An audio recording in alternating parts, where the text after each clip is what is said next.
knowing that any style of yoga, however many styles are out there, the destination is one, that is to control the thought process. Everyone needs to do some kind of yogic practice to understand their own self.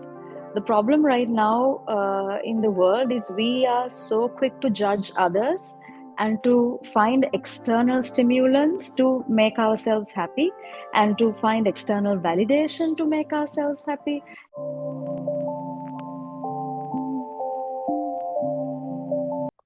Vanakkam, Namaste, and hello everyone. Welcome to the 78th episode of Inside the Minds of Great Yogis. In today's episode, we have a very special guest, Miuru Jayaweera. Dr. Miuru Jayaweera is a highly experienced and internationally certified yoga teacher, specializing in a broad range of yoga styles and therapeutic techniques. She's a professional with over 20 years of experience in international communications, including TV, radio, and digital media, and she holds a doctoral degree in marketing management. She holds an ERYT 500 certification from the International Yoga Alliance USA, along with over 5,000 hours of teaching experience. As the founder and lead trainer of the Myrus School of Yoga, she's committed to providing holistic wellness solutions through yoga, Ayurveda, and mindfulness practices. It is a pleasure to welcome Dr. Miuru on the Inside the Minds of Great Yogis podcast. So let's give a big round of applause to Miuru. Thank you so much for having me, Swati. Thank you so much for joining me, Miuru. It's a pleasure to have you. How are you doing today? I'm doing great. Thank you so much. Hope you're too. Yes, I'm doing pretty well. I'm very excited to hear about your journey of yoga. So without further ado, we'll begin. And the first question that I have for you today is, how did your journey of yoga begin? So this was about 15 to 16 years ago. Um, Actually, more than that, about 20 years ago.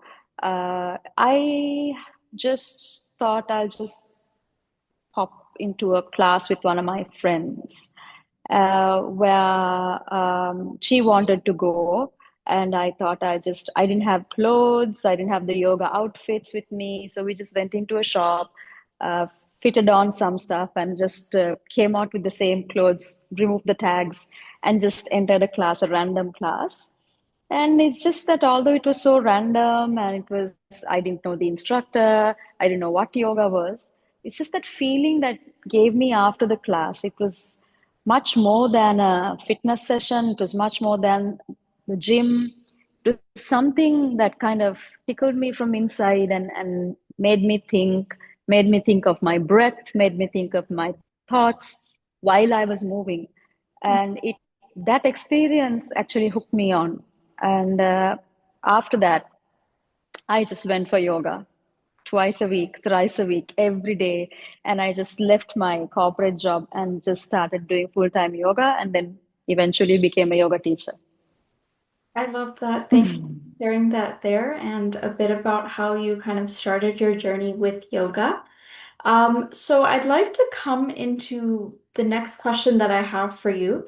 So I believe you specialize in a broad sort of range of yoga styles. So I'm wondering, how do you decide which style is best for your students? This is actually the difference in Myrus Yoga. That is my, so to speak, the brand name that I kind of talk about all the time, Myrus Yoga. Yoga is for everyone. If I teach only one style, then only those who can perform that style of yoga in asana, in pranayama, in meditation, and the lifestyle will be benefited out of that style. So, because of that reason, knowing that yoga through the history of yoga and through the years and across continents and throughout Yeah. centuries, even people have taken into different styles of yoga because it's for everyone and it's approachable to everyone. So this is why I have learned yoga from India and from teachers who come to Sri Lanka from other countries like Australia, from US. There are different energies that different teachers bring in, and different styles of yoga they also bring in with their energies. And as a student, a lifelong student, what I've done is, what I'm always doing is, I would learn one style per year, or within 2 years, and then I would do it myself. I would practice it myself, and then I would integrate it to Myrus yoga, and then I would think of different people coming through my doors, and then I will suggest them, let's do this style for you. So, for example, Ashtanga Vinyasa is not suitable for everyone. Even Hatha yoga is not suitable for everyone. People who cannot sit down on a yoga mat and cross their legs comfortably, seniors who would have joint pains, joint injuries, or even athletes who are really stiff might not be able to come to a posture, or even sit down on a mat. So for that kind of people, I would start with chair yoga. We'll gradually start on the chair, and then slowly build up the strength and flexibility, and then come slowly down to the mat. And then that also, first yin yoga. Yin yoga is to completely stretch and open up the joints, and to widen the range of motion of the joint, and to relax the muscles. And then from there, Hatha Yoga. From there, if they can and if they want to progress, then they go to Ashtanga. Like that, I have made a pathway for everyone who comes through my door, to give them a yogic experience, knowing that any style of yoga, however many styles are out there, the destination is one, that is to control the thought process. So that's why it says yogas chitta vritti nirodha. That is the destination. Towards that destination, you have to have a healthy physical body, healthy mental body, healthy energetic body. So to calibrate those three bodies, I blend in different styles of yoga, so that it is approachable to anyone, towards the single destination, that is chitta vritti nirodha. To use yoga to stop the fluctuations of the mind, and that is towards samadhi, eternal bliss. Thank you for sharing that there. And I think it's very important to, as you've mentioned there, to really choose the style that best resonates with students. And of course, starting from chair yoga and then gradually moving into the other styles. So thank you for sharing that there. And the next question that I have for you is, you've mentioned a little bit in the previous answer about your initiative, your brand, Myrus Yoga. So I was wondering what inspired you to establish Myrus Yoga, and like what was the inspiration behind the platform? Myrus Yoga was established, like I just said, because everyone needs to do some kind of yogic practice to understand their own self. The problem right now in the world is, we are so quick to judge others, and to find external stimulants to make ourselves happy, and to find external validation to make ourselves happy, external gratification to make ourselves happy. So one should understand, I think all of us should understand, that everything is internal, and the more you look inward, it's easy to be peaceful, to have peace of mind. So Myrus Yoga is to, like I said, to blend in all these styles. So in Myrus Yoga, I teach, and my teachers, the teachers that are trained under me through the Yoga Alliance USA, they're all certified under the YA through the Myrus School of Yoga. They can teach, they are qualified to teach Hatha Yoga, Vinyasa Krama Yoga, Yin Yoga, Ashtanga Vinyasa Yoga, Power Yoga, Yin Yoga, Chair Yoga, Kundalini Yoga. So all of these styles are bringing in the inwardness, the looking inward, and the healing through ourselves. So we can heal ourselves, and in turn we can have a positive magnetic field that can heal other people who are around us and close to us. And if you are adventurous enough, you can become a yoga teacher and then start healing others as well. So Myrus Yoga's inspiration is actually to heal firstly yourself, and then to heal others. And also we are a very inclusive community. Myrus Yoga does not discriminate against any religion. Uh, in Myrus, we have Buddhists, we have Hindus, we have Christians, we have Islam, we have Jews coming in, we have so many different religions coming in, and we don't. The misconception of yoga is that it's a Hindu practice. That is actually Bhakti Yoga. So in yoga also there are four main paths, as you would know, Swati: Jnana Yoga, Bhakti Yoga, Karma Yoga, Raja Yoga. So Myrus Yoga is more Raja Yoga, but we do have elements of Bhakti and Jnana and Karma. Of course, I do a lot of charities through Myrus, so those go as Karma Yoga. And I do go to temple, and that is my personal practice, and that is Bhakti Yoga. And I do my meditations very regularly. That's Jnana Yoga. But Raja Yoga, the more prominent style or the path of yoga in Myrus is Raja Yoga, and it is very inclusive. We have all sorts of people coming. There's no gender bias. There's no age bias. Like I said, chair yoga for seniors, yin yoga for athletes, kids yoga for kids, pregnancy yoga for ladies who are pregnant, and general hatha vinyasa, ashtanga, yin, kundalini yoga for anyone. So Myrus is very inclusive. It's very friendly. And if you come to one of my classes, you will see there are foreigners, there are locals, and we are also bilingual. All our teachers are bilingual. They speak English, they teach in English, sometimes in Sinhala, that is one of our national languages in Sri Lanka, and also in Tamil, another national language in Sri Lanka. So Myrus Yoga's inspiration is very inclusive, very open-minded, very friendly, and very welcoming. That's the inspiration.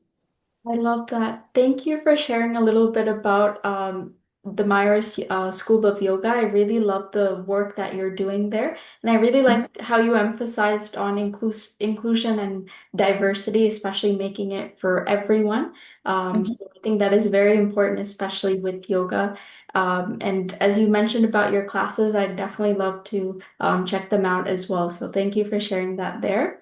And now the next question that I have for you is, I believe you have a PhD. So I was wondering what motivated you to sort of pursue a PhD, and what does your academic background, and how does your academic background complement your yoga training there? When you first called me doctor, I asked you not to call me doctor only because my PhD is not in yoga.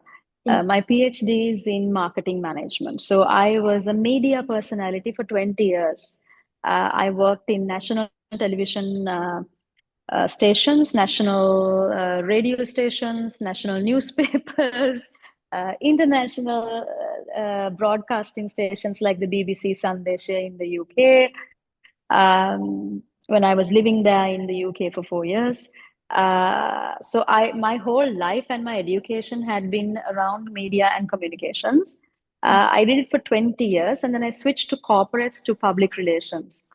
During that time, I studied bachelor's degrees in the UK while I was living there, and then master's degree in Sri Lanka, and the PhD was in marketing management.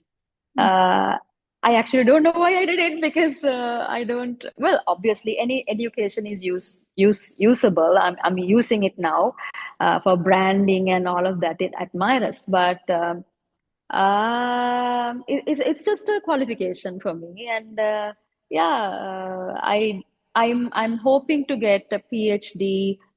I'm hoping to do a research on therapy yoga with a controlled group, and giving them a certain practice of yoga that will cure, or that will help reduce symptoms of a certain psychosomatic disorder, so to speak, within a time frame of a sample, a controlled population, and to see the effect. So I really would love to do this research with my PhD, practice and the methodology that I've learned through my marketing PhD. This one through yoga. So I'm still working on it. I'm still working on the times, free times that I have in literature surveys. So let's see if I can get a PhD in yoga also in the near future.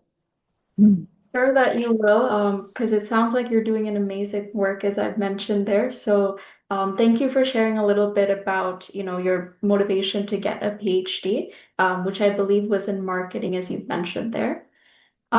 So now I'm going to move into some rapid fire questions that I have for you. Mm-hmm. The first rapid fire question is, in a world with increasing stress and health challenges, how do you think yoga can be a part of that solution? Uh, Yoga is not a quick fix. Mhm. Uh, People should actually come to yoga as a consistent, prolonged practice to get the real benefit out of it. So I wouldn't ask anyone to stop their medication and come to yoga. Do yoga as a lifestyle and prevent any drastic health issues that might come up genetically or as a result of your environment that you're living in. Yeah, thank you for sharing that and well said. The next question that I have for you is, what is the most peaceful sort of place you've ever practiced yoga? In a temple under a bo tree, and this yoga is just meditation. So when we talk about yoga, people always imagine asana. Yeah. That is also yoga. Definitely, that is yoga because in Ashtanga yoga there are 8 things, Mhm. and asana is one. But to me, the most advanced level of yoga is dharana. That is meditation. So anytime I feel a little unsettled, I would go to the nearest temple. Doesn't matter where. I don't have a favorite place. A Mhm. quiet place with a calming environment. Just close my eyes and look inward. That is the most peaceful I can ever be. I love that, and I love how you kind of also painted the picture there, and you kind of mentioned the temple, and it was very specific. So, thank you for sharing that there. And the final question that I have for you is, what has been the most sort of rewarding experience in your yoga journey, in your journey as a yoga teacher and of course a healer? The most rewarding experience has been the people I've earned. The people who've come to me as first as uh, people who wanted to like test me out, and then who would stay on with me, and then who would completely fall in love with my way of teaching and yoga in general, and then become my friends, become my family, and how they come and tell me, "Thank you so much, you healed me." That's the most rewarding experience. When it first happened to me, I cried because that's a reward I would have never expected. People coming and telling me, "Oh, my HbA1c level had gone back to normal. My thyroid functions have gone back to normal. My migraine is no more. My gastritis is no more." People healing these physiological and physical issues because of yoga is the most rewarding thing. And how they then go and talk about it, how they go and talk about the teaching and yoga in general, and how they kind of promote yoga as a healing component in their lives. I've never had that kind of reward in a corporate job, and that's why I'm still here, and I love what I do. This is the most rewarding thing that I could have ever thought of in my life. I love that, and definitely well said, because when someone tells you, "Oh, I feel better," or "I feel good after doing this," I think there's a sense of satisfaction that you immediately get from that, right? So I think feedback or comments like that definitely makes your day. And so yeah, I definitely agree. I love how you had mentioned that there. And so thank you so much for sharing a bit about your yoga journey with me. It has been a pleasure, Mayuru. And I really appreciate you giving me your valuable time, and I hope we're able to speak again or connect again. And I would also like to take this opportunity to thank everyone else who's yet to listen to the 78th episode of Inside the Minds of Great Yogis. And until next time, I hope everyone has a great day. And thank you so much, Miru, for joining me. Thank you, Swati, for having me once again. Thank you so much. Thank you.